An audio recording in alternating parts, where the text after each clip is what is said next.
안녕하세요. 엔지니어로 일하고 있는 40대 남자입니다.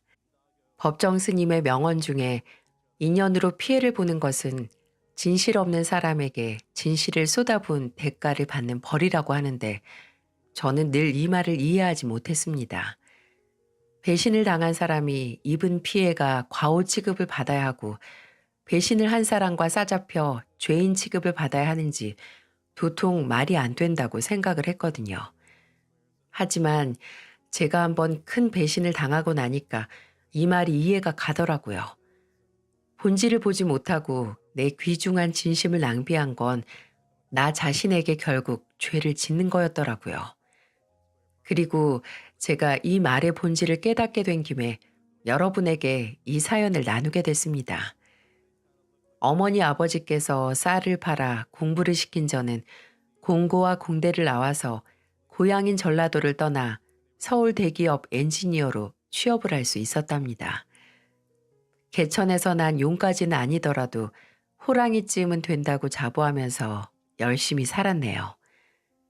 오랜 타지 생활이 힘들긴 힘들었는지 키가 185에 부모님 밭일을 도우면서 기른 체력이 남부럽지 않은 저의 10년 서울살이가 남긴 건 스트레스성 피부염이었어요. 그냥 두면 알아서 낫겠지 하면서 약국에서 약 먹으면서 버텼는데 서울에 온 동생이 제 꼴을 보더니 등짝을 짝 때리면서 미련하다고 바로 피부과로 가보라고 하더군요. 동생이 제 회사 근처 피부과까지 찾아서 보내줬는데 안 갈 수도 없고 간지러운 것도 빨갛게 올라오는 것도 너무 심해서 동생이 추천해준 피부과로 갔습니다. 거기서 이름이 참 눈길이 가는 간호사를 만나게 됐어요. 병원 데스크에 오밀조밀 귀여운 외모의 간호사가 앉아 있었는데 이름표에는 꽤 구수한 이름이 적혀 있었어요. 권용순이라고 말입니다. 그때는 이름이 되게 얼굴하고 어울리면서도 또 안 어울린다. 얼굴이 귀여운데 저렇게 구수한 이름이라서 오히려 인상에 남는다라고 생각을 했어요. 피부과에서는 제 피부를 보고 면역력 저하로 인한 피부염이라고 너무 오래 방치하고 긁어서 흉까지 질 것 같은 상처가 보인다고 했고 한 달 정도 꾸준히 병원을 다니면서 치료를 해야 할 것 같다고 하더군요. 그 덕분에 저는 그 구수한 이름의 간호사를 오래 만날 수 있었어요. 일주일에 한 번 정도 병원에 갔는데 자주 얼굴을 보다 보니까 괜히 그 이름에 더 정감이 가고 나중에는 병원에 들어서서 그 간호사와 눈이 마주치면 서로 웃으면서 인사까지 나누게 됐죠. 그렇게 거의 치료가 끝나가고 제 피부도 예전에 건강한 피부로 돌아왔을 때쯤 치료가 끝난 걸 기념으로 친구와 만나서 염증약을 먹느라 멀리했던 술을 한잔 하기로 했습니다. 친구가 회사 근처로 와서 멀지 않은 단골 술집에 갔는데 앉아서 감동스럽게 오랜만에 만난 맥주 한 잔을 쭉 들이키니까 뒤에서 누가 절 부르는 소리가 나는 게 아니겠어요? 어? 정희준 씨. 제가 맥주를 다 마시다 말고 돌아보니 그곳에는 매주 얼굴을 봐온 그 간호사가 아주 반가운 얼굴로 제게 손을 흔들고 있었어요. 어? 안녕하세요. 치료 끝났다고 바로 술 마시러 온 거예요? 아, 들켰네요. 맞아요. 그동안 술을 못 먹어서 정말 답답했거든요. 그래도 많이 마시지 말아요. 치료 끝난 지 얼마 안 됐잖아요. 또 면역력도 좀 회복한 다음에 드시고요. 다정하게 제 걱정을 해주고 잘 먹으라고 하고 함께 온 친구에게 가더라고요. 근데 우연인지 인연인지 제 테이블 바로 옆에 비어 있어서 그 간호사는 거기로 안내를 받아 앉게 됐죠. 자리가 가까워서 종종 대화를 건너 하게 되고 술이 더 들어가니까 어느 순간 아예 두 테이블이 한 테이블처럼 돼서 어느새 넷이서 술을 먹고 있더라고요. 그렇게 한순간에 가까워져서 그 자리에서 번호 교환까지 했고 그 후에는 회사와 피부과가 가까워서 종종 점심을 같이 하고 퇴근하고서도 만나는 날도 잦아졌어요. 둘 다 동생이 하나 있는 맞이에 살던 동네도 가까웠거든요. 대화도 잘 통하고 저는 처음 병원에서 마주쳤을 때부터 뭔지 모를 호감을 느끼고 있던 터라 자연스럽게 제 마음을 표현했고 상대방도 같은 마음이었는지 제 마음을 받아줘서 저희는 연인이 되었습니다. 저희는 연애한 지 2년 정도 지났을 때 결혼을 했는데 사실 아내는 결혼 생각이 도통 없었어요. 아내와의 관계가 진지해졌을 때쯤 아내가 제게 본인의 속사정을 털어놨는데 부모님에 대한 얘기였죠. 왜 딸들은 아빠 같은 남자 만날까봐 남자 안 만난다고 하잖아. 나도 그랬다. 그래서 희준 씨 만난 것도 대학 졸업하고 처음 연애하는 거야. 아버지 만나서 평생 고생만 하면서 사는 어머니처럼 살기 싫어서 혹시라도 나도 어머니 따라 우리 아버지 같은 남자 만날까봐 무서워서. 근데 희준 씨 만나서 어떻게 이렇게 연애를 하고 있긴 한데 결혼은 잘 모르겠어. 아직도 좀 무서워. 사람은 언젠가 바뀌니까. 가부장적이고 고집불통인 아버지에게 평생 시달리면서 집에서 허리 한 번 핀 적 없는 어머니를 보고 자란 아내가 담담하게 꺼내놓은 이야기를 들으니까 이해가 가면서도 안쓰러웠어요. 물론 그때 저는 아내와의 결혼을 생각하고 있던 참이었지만 아내가 준비가 안 된 상태라면 굳이 밀어붙일 생각도 없었고요. 그저 저는 저대로 아내에게 진심을 다한다면 아내 마음 또한 바뀔 거라고 생각을 했죠. 근데 진심이 통한 것보다는 뭔가 등 떠밀린 것 같은 일이 생기고야 말았어요. 연애를 한 지 2년이 되어갈 때쯤 아내가 임신을 하게 된 거죠. 출산은 여자의 선택이기에 저는 아내에게 모든 선택권을 맡기고 당신이 원하는 대로 하겠다. 하지만 결혼한다면 절대로 나랑 결혼한 걸 후회하지 않게 해주겠다고 했어요. 아내는 제 마음을 받아들여줬고 저희는 급하게 결혼을 준비하게 됐습니다. 늘 제가 40줄 넘기기 전에 결혼했으면 했던 부모님께 아내의 존재는 크리스마스 선물보다 더 큰 기쁨이었죠. 심지어 바로 손주까지 생긴다니 아버지께서 특히나 좋아하셨고요. 신혼집 구할 때 돈까지 보태주신다고 호언장담을 하시며 아무 걱정 말고 튼튼한 아기 낳으라고 덕담을 해주셨네요. 그리고 결혼 전 덜컥 소중한 딸에게 큰 짐을 지어준 염치 없는 사위는 한껏 긴장을 해서 처가에 처음으로 인사를 하러 갔습니다. 술을 좋아하신다는 장인어른께 드릴 전통주와 장모님께 드릴 꽃과 손목 마사지기를 사서 점수를 딸 준비를 했죠. 장모님께서는 사위가 온다고 삼계탕까지 만들어주시고 아주 상다리가 부러지게 음식을 차려주셨어요. 제가 처갓집에 들어서자마자 제 키와 등치를 보시고 듬직하니 너무 보기 좋다고 하시면서 한박 웃음을 지어주셔서 제 긴장을 녹여주셨죠. 국은 어때요? 입에는 좀 맞고? 네, 진짜 맛있어요. 국물이 진해서 장모님께서 오래 끓이셨을 것 같아요. 엄마, 근데 희준 씨는 물에 빠진 닭보다 닭볶음탕을 더 좋아해요. 어머, 그래? 그럼 나중에 오면 볶음탕으로 꼭 해줘야겠다. 아닙니다. 닭이면 다 좋아합니다, 장모님. 장모님은 정말 다정다감하신 분이었어요. 밥 한 숟가락 드시고 한참 제가 먹는 모습을 보시면서 입에는 맞는지 뭘 잘 먹는지 보시면서 잘 먹는 반찬을 더 가져다 주시고 뼈 바른 닭고기를 앞에 놔주시기도 했습니다. 정말 좋은 분이시다. 내가 장모님 복이 있구나 하고 부른 배만큼 마음도 부풀고 있는데 그 산통을 깨는 사람이 한 분 있었습니다. 사위 보니까 벌써부터 좋아 죽겠어? 다 됐으니까 가서 물이나 가져와. 찬물, 얼음 넣어서. 장인어른은 제가 처가에 간 순간부터 한순간도 거실 바닥에서 일어나지 않으셨어요. 그저 손가락 까딱하고 물, 국자, 휴지, 안경하면 장모님께서 바쁘게 다른 일을 하시다가도 다 가져다 주셨죠. 아빠, 엄마 좀 편하게 식사 좀 하시게 해요. 엄마 아직 밥 반 공기나 남았어요. 우리 다 먹을 동안. 아, 내가 먹지 말라고 했어? 네 엄마가 그렇게 힘들어 보이면 네가 가져다 주던가. 아빠는 그저 남 시키기 바쁘죠? 물 정도는 아빠가 떠다 드셔도 되잖아요. 참나, 내 집에서 내 마누라한테 심부름도 못 시켜? 거기 정서방 말해봐. 남편이 아내한테 심부름도 못 시키냐고.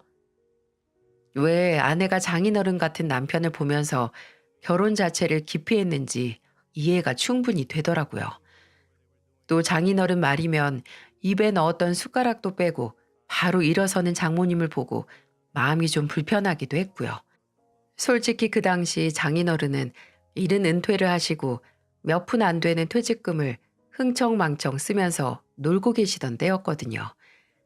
이제는 이빨도 다 빠지고 큰 경제권이 없어도 그저 남편, 아버지란 이유 하나만으로 집안의 굴림에 왕 행세를 하는 게 같은 남자로서 좋게 보이진 않았습니다. 그래서 제게 같은 남자끼리 동의를 얻기 위한 질문에도 그저 웃으면서 이렇게 말할 수밖에 없었죠. 부부끼리 무슨 심부름을 시켜요, 장인어른. 전 제 아내한테 이거 해줘, 저거 해줘 안 할 거예요. 그게 소중하게 딸 키운 장모님하고 장인어른 마음도 더 편하시잖아요. 제가 물 떠다 드릴까요? 장모님은 그냥 앉아 계세요. 저도 목말랐는데 제가 가져다 드릴게요. 제 답변이 마음에 안 드셨는지 장인어른은 흠 하고 헛기침을 하시더니 바로 제게 연봉 공격을 하시더군요. 대기업이면 연봉은 얼마냐? 그래도 엔지니어면 얼마 못 벌지 않냐고 하시면서요.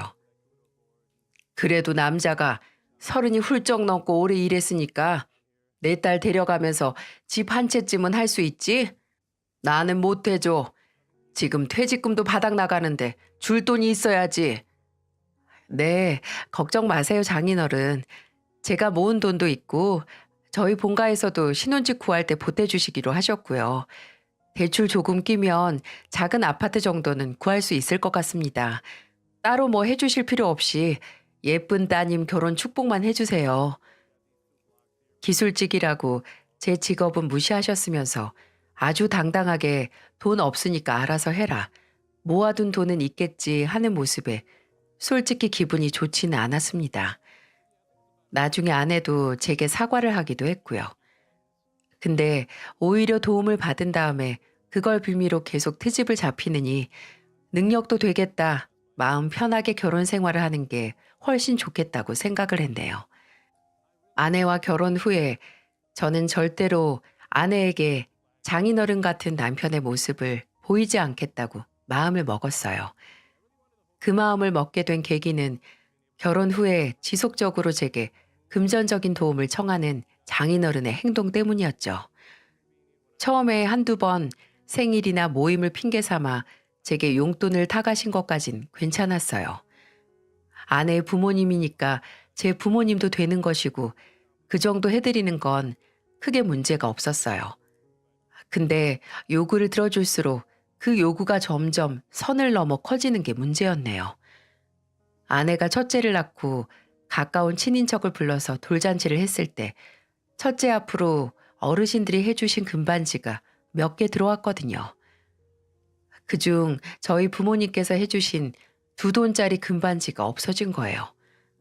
아버지께서 시내 금은방에서 직접 손주 태어난 날짜까지 새겨달라고 하셔서 만든 금반지였죠. 그게 없어진 겁니다. 돌선물로 들어온 선물들을 한 테이블에 모두 모아놨었는데 그걸 지키고 있었던 게 제 동생과 동생의 결혼할 남자친구였어요. 분주하게 저랑 아내랑 그 금반지를 찾고 있는데 동생의 남자친구가 제게 와서 넌지시 얘기를 하더군요. 저 형님, 그 돌반지요. 파란색 쇼핑백에 있던 거 맞죠? 어? 맞아. 봤어요? 아까 혜영이 잠깐 화장실 갔을 때 저 혼자 있었는데 손님들이 길을 물으셔서 잠깐 자리를 비웠거든요. 근데 다시 돌아오니까 형님 장인어른 되시는 분께서 그 쇼핑백 앞에 계셨어요. 머리가 핑 하고 돌더라고요. 아니, 설마 그럴 리가 있나. 아무리 그래도 손주 앞으로 들어온 금반지를 저는 일단 알겠다고 하고 장인어른이 앉아 계신 자리로 갔습니다. 가니까 장인어른은 안 계시고 의자에 장인어른 정장 자켓이 걸려 있더라고요. 조용히 가서 혹시나 하는 마음에 자켓 안주머니 쪽을 만져보는데 와, 뭐가 불룩하고 튀어나와 있는 겁니다. 바로 반지 케이스였어요. 저희 부모님께서 제 아이에게 준 금반지 케이스 말입니다. 아직 케이스에서 반지는 안 뺐는지 다행히 아내 반지가 그대로 있었고 저는 그대로 케이스를 빼서 아내에게 갔어요. 아내는 어디서 찾았냐고 했지만 괜히 좋은 날 좋은 자리에서 문제를 크게 만들고 싶지 않아서 선물 테이블 탁자 아래에서 찾았다고 했습니다. 그리고 그때 저 멀리서 자리로 돌아오는 장인어른이 보이더라고요. 장인어른이 자리에 앉자마자 본인 자켓을 들고 더듬거리는 게 보였어요. 본인이 훔친 반지가 잘 있나 확인하는 것 같았어요. 이미 반지가 없어지고 텅 빈 자켓 주머니를 만지다 눈이 동그래지더니 이내 주변을 두리번거리면서 뭔가 살피는 장인어른과 저는 당혹스러움이 들면서도 멀리서도 보이는 장인어른에게 손에 있던 반지 케이스를 들고 흔들었습니다. 술이 들어가서 뻘개져 있던 장인어른의 얼굴은 한순간에 하얗게 질려버렸죠. 그 사건은 그냥 그렇게 넘겼어요. 어차피 반지도 찾았고 마냥 모르는 일이라고 냅다 우겨버리면 말 그대로 개싸움만 되는 거니까요. 아내에게 아버지로 인한 또 다른 상처를 주고 싶지도 않았고요. 근데 그 사건을 없던 일인 척 넘어가 주니까 그걸 암묵적으로 본인의 뻔뻔스러운 작태에 대한 허락을 받았다고 생각을 한 건지 그 행동이 점점 선을 넘더라고요. 본인이 쓰던 낚싯대가 망가졌다고 새로 사게 돈을 보내달라고 한 건 약과였어요. 원래 낚시도 잘 하지도 좋아하지도 않는 분이 그저 술 먹고 노는 것 때문에 낚시하러 다니는 거면서 꼭 낚시 도구들은 최고급으로 사고 싶어 하셨죠. 또 손주 태어난 기념으로 동네 친구들한테 한턱 내기로 했다. 이번에 만난 친구가 오리털 패딩 좋은 거 입었더라 하면서 은근히 눈치를 주시고요. 근데 제가 정말 참을 수 없었던 건 바로 이거였습니다. 아버지가 어머니 드린 돈을 계속 가져가시나 봐. 뭐? 언제 드린 용돈? 왜 저번에 당신이 엄마 다나가 너무 낡았다고 신발 사는 김에 옷도 한 벌 하시라고 돈 보내드렸잖아. 근데 저번에 만나니까 엄마가 아직도 같은 다나를 신고 있어서 내가 아직 신발 안 사셨냐고 못 고르겠으면 나랑 같이 가자고 했거든. 근데 됐다고 얼버무리셔서 내가 캐물으니까 아휴, 아빠가 가져가셨대. 진짜 머리 끝까지 화가 났어요. 제가 달라고 할 때 용돈도 안 드린 것도 아닌데 장모님 드린 그 작은 돈까지 탐을 내시다니요. 저희 장모님은 정말 돈이 필요하셔도 내색 하나 안 하시는 분이랍니다. 생활비 몇 푼 안 주는 장인어른 때문에 검소하시고 알뜰하셔서 신발이나 가방, 옷 모두 10년은 기본으로 넘긴 것들 뿐이었고요. 제가 처가에 가서 돈 쓰는 꼴을 못 보시는 분이랍니다. 그런 분께 어렵게 돈 쥐어드리니까 탐욕스럽게도 그걸 또 가져간 거예요.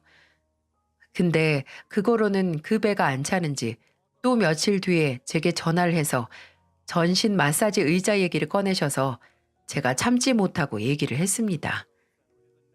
장인어른, 제가 장인어른께서 원하시는 거 있을 때마다 웬만해서 들어드리는 거 아시죠? 어? 아, 그래, 그래. 내가 알지. 우리 정서방이 얼마나 나한테 잘하는데. 근데 왜 거기에 만족을 못 하시고 장모님 드린 돈까지 가져가세요? 뭐? 아니, 내가 언제? 그 사람이 그래? 장모님이 말씀하신 거면 장모님한테 가서 왜 말했냐고 화풀이 하시게요? 제가 소윤이 돌잔치 때 이미 그냥 지나가선 안 될 일 지나가 드린 것도 아실 거예요. 그날 장모님 애엄마 얼굴 보고 그냥 참은 거예요. 목격자도 있었는데 제가 그냥 넘어간 거라고요. 정서방, 내가 그때 일 다시 들쑤시고 싶은 마음 없고요. 그냥 그때 반지 도둑으로 안 몰린 거 다 제가 장인어른보다 장모님을 생각해서 넘어간 거란 것만 알고 계세요. 그러니까 장모님께 좀 잘하세요. 그리고 앞으로 저나 애엄마가 장모님께 드리는 돈 한 번 더 가져가시면 정말 장인어른께 드리는 용돈이나 호의는 다 끝입니다. 제 단호한 말에 장인어른은 끝내 알겠다는 말을 하셨어요. 그 후로는 장모님의 돈을 가져가셨다라는 말은 들리지 않았고 장인어른도 제가 돌잔치때 일을 두고두고 마음에 품고 있었다는 걸 아신 후에는 과한 부탁은 하지 않으셨고요. 역시 호의가 계속되면 호구 잡힌다는 게 맞는 말이라는 걸 이렇게 씁쓸한 사건으로 알게 됐어요.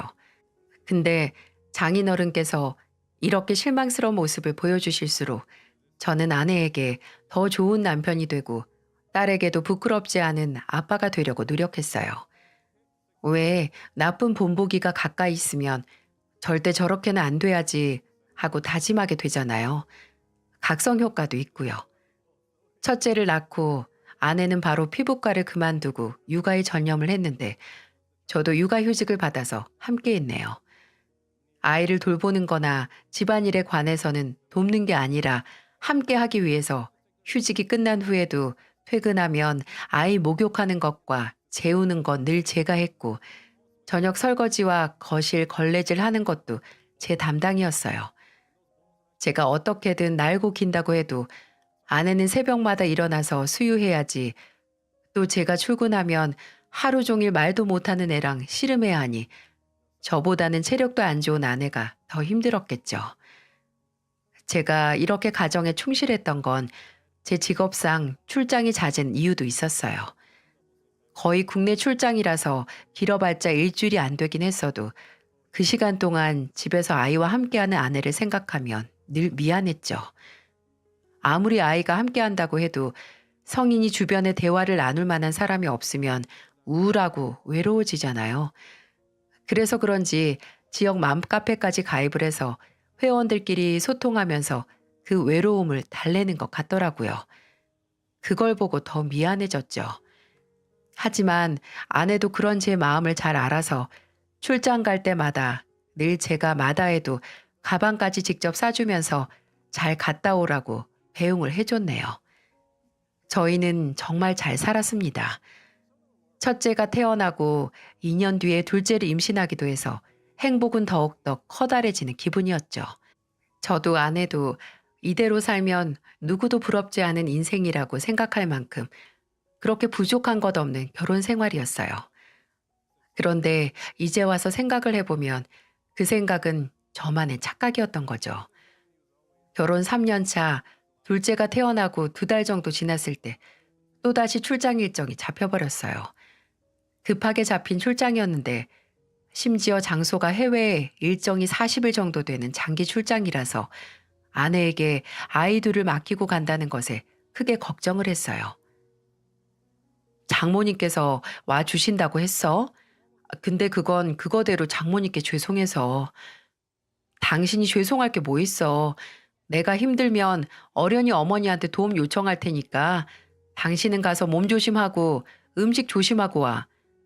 동남아는 사람만큼 음식 안 맞으면 고생하니까. 나 당신이랑 우리 소윤이 소정이 두고 어떻게 한 달을 넘게 갔다 와? 어머, 당신이 애야? 소정아, 네 아빠 좀 봐. 가서 돈 벌어와야 우리 소정이 맛있는 것도 먹고 할 텐데 아빠가 아주 소정이보다 더 악이다. 그치? 여보는 나랑 40일 동안 못 보는데 괜찮아? 심지어 마지막 주에는 당신 생일까지 껴있는데. 에이, 뭐 어때? 이번 생일은 우리 딸들이랑 보내지 뭐. 내가 선물 꼭 사올게. 뭐 갖고 싶은 거 있으면 문자로 보내놔. 알겠지? 40일. 결혼 후 처음으로 아내와 장기간 떨어져 있는 거였어요. 공항에서 아내의 배웅을 받고 뒤돌아섰을 때부터 벌써 아내와 딸들이 보고 싶더라고요. 제가 이렇게 외로움을 잘 타는 편이었나 싶을 정도로 울컥했습니다.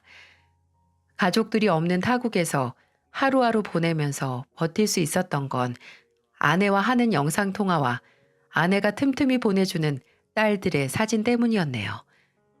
조금이라도 일을 빨리 끝내고 하루라도 빨리 한국으로 돌아가려고 밤잠 줄여가면서 일했고 그 노력이 통했는지 저는 일정보다 일주일 정도 빨리 한국으로 돌아갈 수 있었습니다. 아내의 생일 바로 다음 날 말이죠. 잘하면 이른 오후에 집에 도착할 수 있겠다 싶어서 저는 아침 일찍부터 움직였네요. 면세점에서 아내가 평소 좋아하는 명품 브랜드에서 가방을 하나 샀어요. 그 김에 장모님 드릴 작은 지갑도 하나 샀고요. 부푼 마음으로 그립던 고국의 공항에 도착을 해서 택시를 타고 바로 예약했던 케이크집과 꽃집을 순서대로 들렸습니다. 물론 아내에게 알리진 않았고요. 혹시나 아내의 생일 다음 날이라서 장모님께서 집에 와 계실까 싶어서 장모님께 미리 연락을 드리긴 했죠.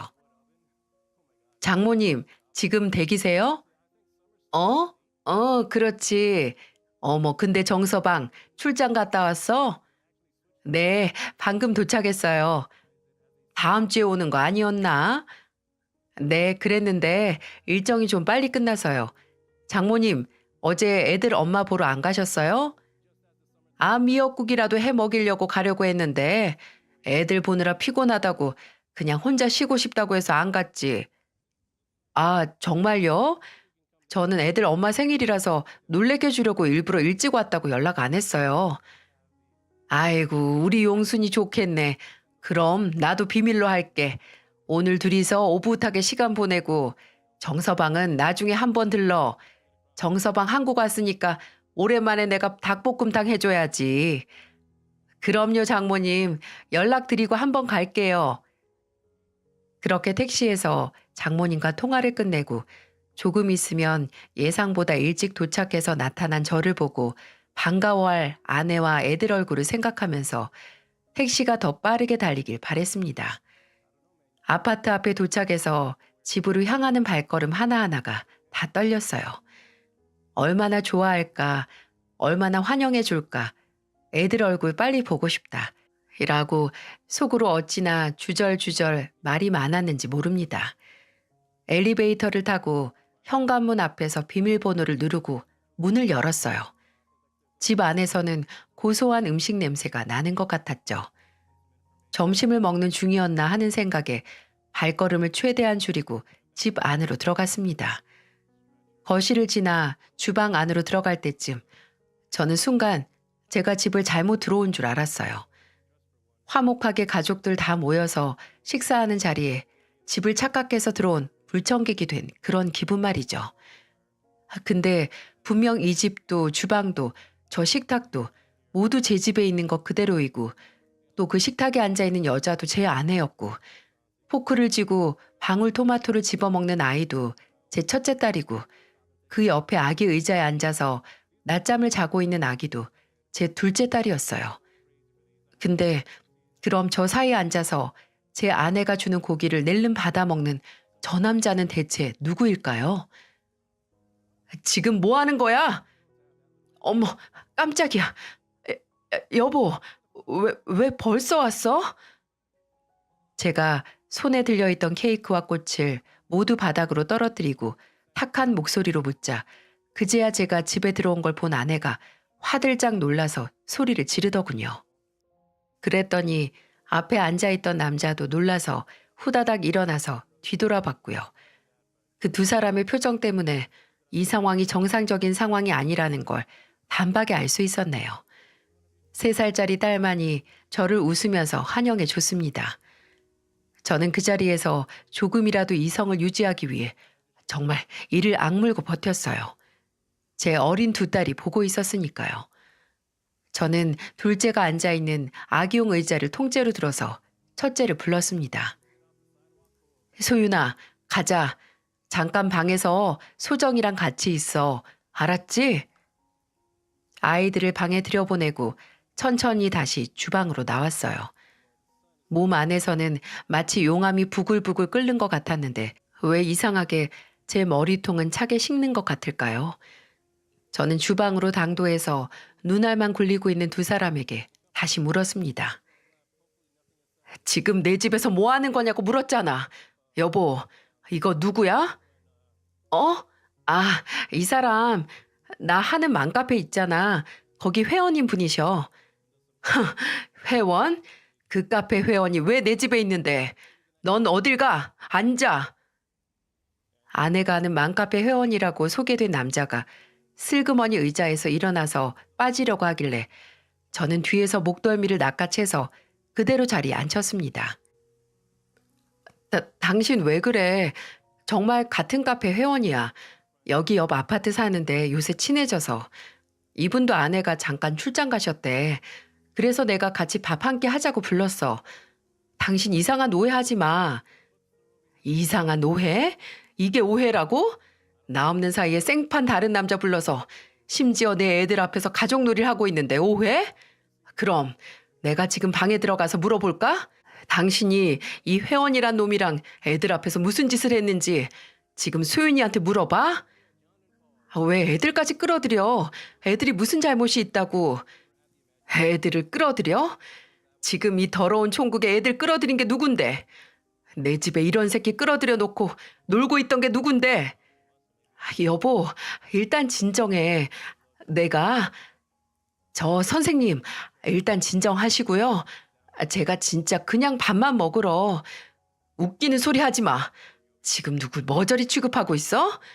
아니, 나 없는 사이 이렇게 당당하게 설치고 있는 거 보면 진짜 날 등신으로 생각했나 봐.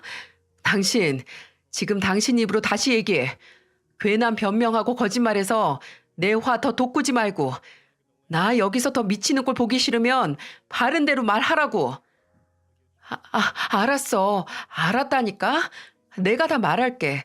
그러니까 그 사람 좀 놔줘. 어? 그건 내가 알아서 해. 빨리 말 안 해? 미안해, 여보. 내가 정말 잘못했어. 제가 윽박지르면서 독촉을 하니 아내는 냅다 바닥에 무릎을 꿇고 빌기 시작했어요. 저는 아내가 무릎을 꿇는 모습을 보고 잡고 있던 그 남자 목덜미를 놔주고 말했어요. 너도 옆에 가서 꿇어. 비실비실 걸어간 남자는 힘없이 쭈뼛거리며 아내 옆에 무릎을 꿇었고 저는 휴대폰을 꺼내 들었습니다. 그리고 동영상을 틀어 그 두 사람의 모습을 찍었어요. 말해. 지역 맘카페에서 만난 건 맞아. 이 사람도 주부인데 아내가 출장 간 것도 맞고. 나 거짓말 한 거 없이 진짜야. 그냥 저번에 한 번 얼굴 보자고 해서 만나서 밥 먹고 그런 게 다야. 제발 믿어줘. 맞습니다. 정말 밥 먹고 만나서 대화만 한 게 전부예요. 그건 내가 나중에 판단할 일이고 어떻게 내가 출장 갔을 때 집으로 초대할 생각을 다 했냐? 심지어 애들하고 겸상까지 시켜? 들어오자마자 누가 남편인지 손님인지 모르겠더라. 어? 여보, 미안해. 내가 잠깐 제정신이 아니었어. 내가 생각이 짧았어. 어? 미안해. 제발 용서해줘. 저는 마치 고해성사하듯이 처절하게 용서를 비는 두 사람을 무시하고 장인어른에게 전화를 걸었습니다. 장인어른은 아무것도 모르고 그저 제 전화를 받자마자 밝게 인사를 하시더라고요. 정서방, 어째 전화를 다 했어? 한국 왔어? 언제? 장인어른, 저 긴히 드릴 얘기가 있어서 그러는데 저희 집으로 와주실 수 있을까요? 되도록 빨리요. 어? 갑자기 왜? 뭐야? 정서방 나한테 선물 사왔구나. 뭐 그런 걸 다 사왔어. 안 사와도 되는데.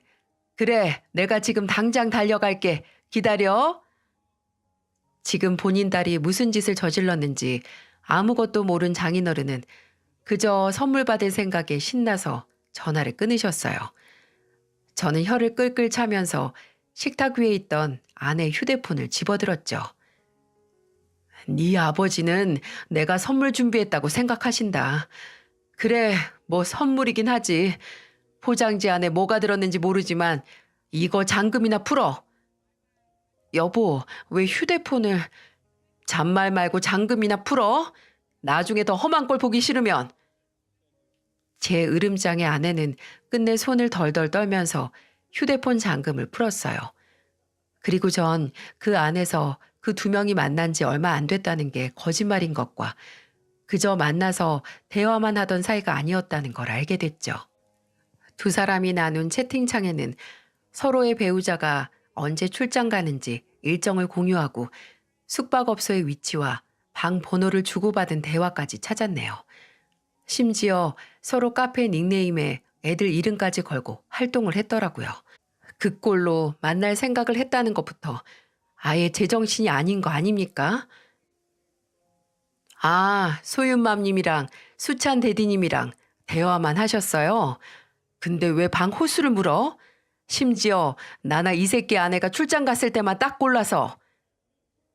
휴대폰을 눈앞에서 흔들면서 말하니까 두 인간 다 고개는 못 들고 바닥만 보고 아무 말도 하지 못했어요.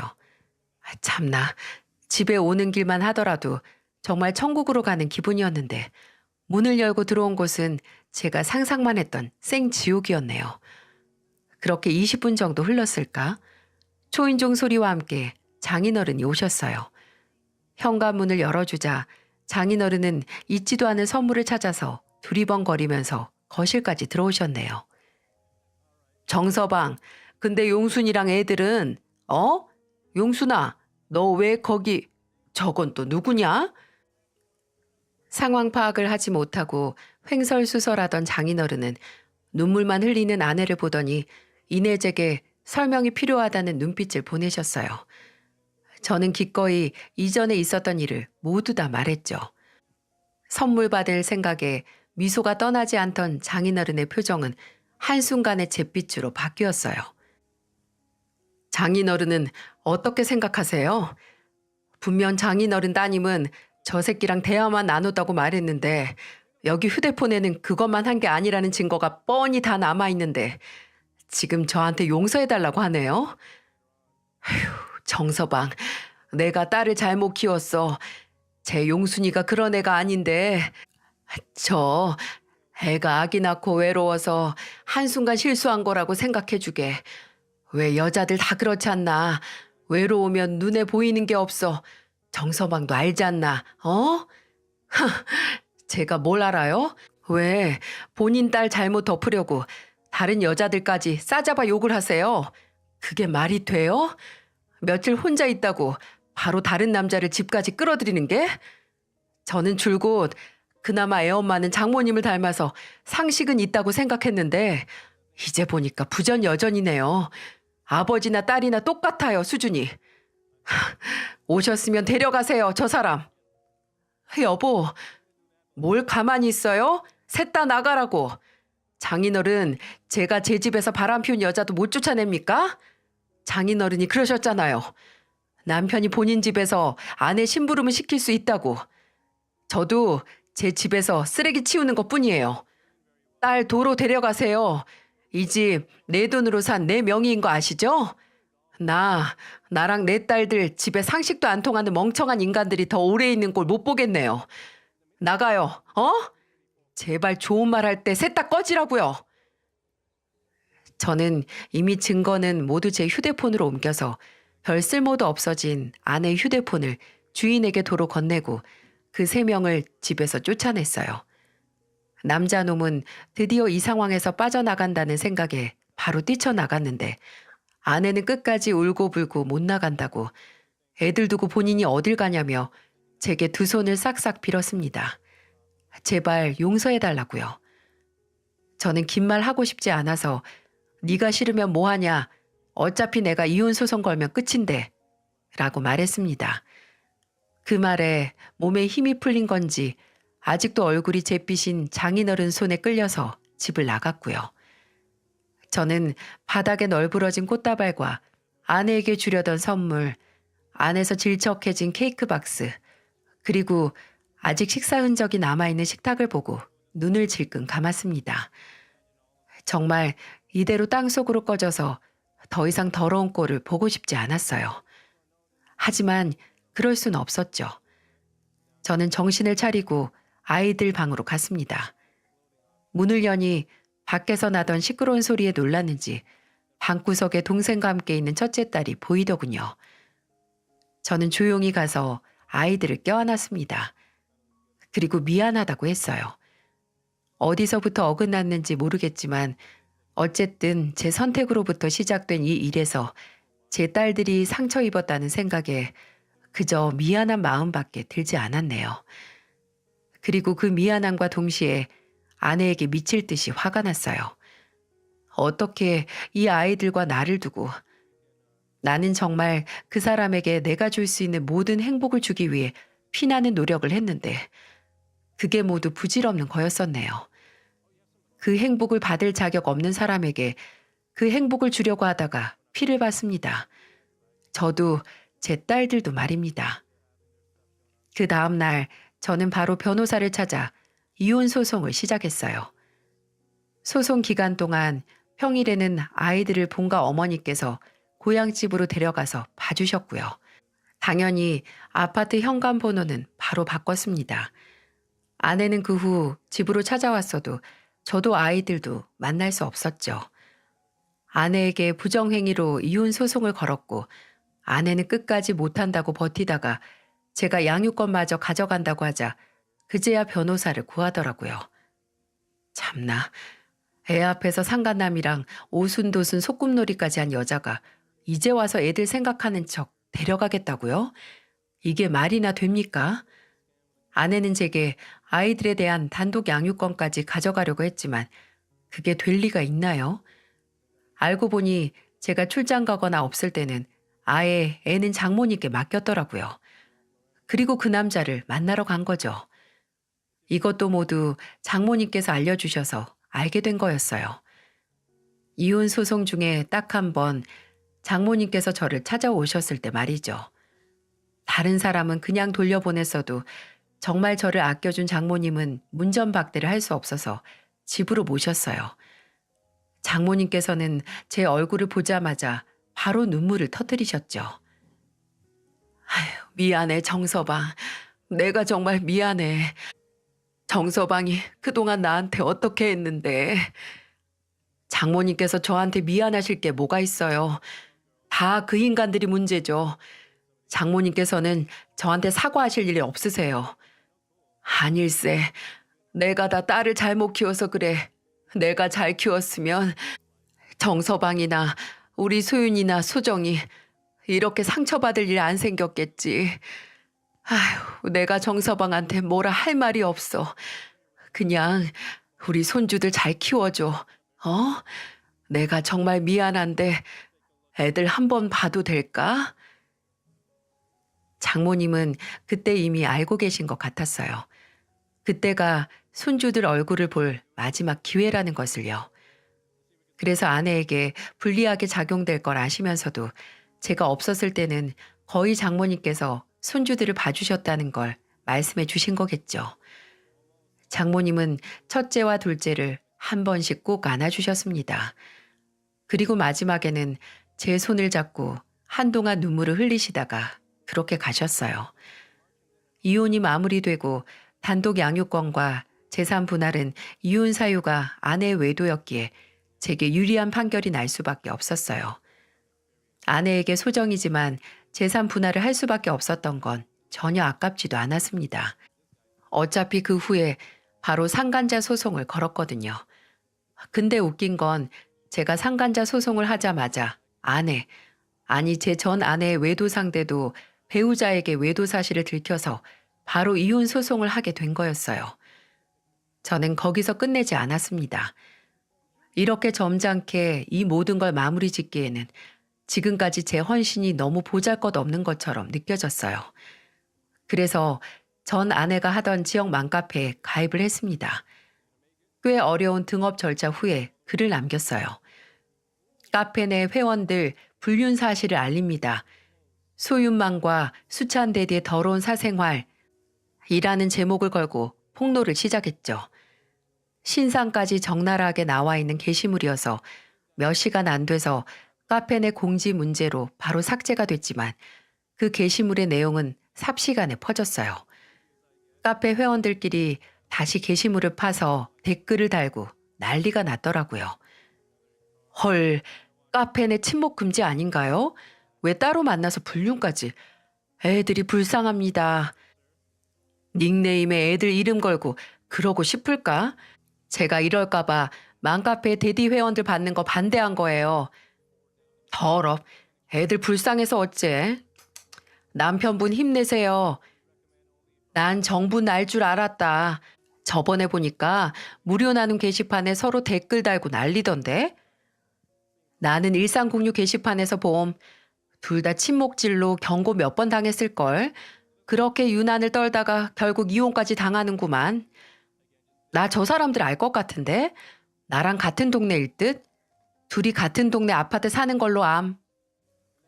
이미 인터넷에서는 둘이 티를 낼 만큼 티를 다 낸 모양이더라고요. 소문이 얼마나 무섭게 퍼졌는지 며칠 뒤에 전 아내는 어떻게 인터넷에 올리냐고 동네 사람들이 이미 이거 너 아니냐고 문자가 온다고 난리를 치더라고요. 고소하네 마네 하길래 알아서 하라고 했습니다. 근데 아내는 고소 안 한다고 안 하는 대신에 애들하고 좀 만나자고 끝까지 매달렸었죠. 정말 부부란 게 뒤돌면 남보다 못하다는 말이 딱 맞는 말이었어요. 좀 불쌍하게 보일 만도 한데 저는 오히려 그 꼴을 보니 더 정이 떨어지더라고요. 이혼 후에 양육비도 제대로 안 보내고 얼굴만 만나자고 하도 난리를 쳐서 지금은 아예 다른 지역으로 아이들과 이사를 했습니다. 차라리 양육비 그 몇 푼 안 보내도 되니까 저랑 제 딸들 인생에서 영원히 나가줬으면 좋겠네요. 배반 당하는 자는 배반으로 인해서 상처를 입게 되지만 배반하는 자는 한층 더 비참한 상태에 놓여지기 마련이라는 세익스피어의 말이 있죠. 저와 이혼한 전 아내의 꼴이 딱 그 꼴이 아닌가 싶습니다. 이혼 직후에는 아예 처음으로 되돌아가고 싶다고 전 아내를 만나기 전으로 돌아갔으면 하는 생각을 했어요. 처음부터 잘못된 선택을 하지 않도록 말이죠. 하지만 그랬다면 아마 지금 제 곁을 지켜주는 든든한 딸들도 못 만났었겠죠. 날아간 낙엽을 다시는 줍지 못하는 것처럼 이미 일어난 일 또한 그저 일어난 일일 뿐 괜히 더 후회하고 상황을 되돌리고 싶다는 건 시간 낭비일 뿐인 생각은 하지 않는 게 자신의 정신 건강에도 제일 좋은 것 같네요. 그저 빠르게 일상으로 돌아가는 준비를 하는 게 최선이라고 믿습니다. 잔혹한 배신을 앞으로 살아갈 원동력으로 바꾸게 된 제 이야기를 들어주셔서 정말 감사합니다. 앞으로 저와 제 딸들의 미래를 여러분이 따뜻한 마음으로 응원해 주시길 바랍니다. 모두들 건강하세요.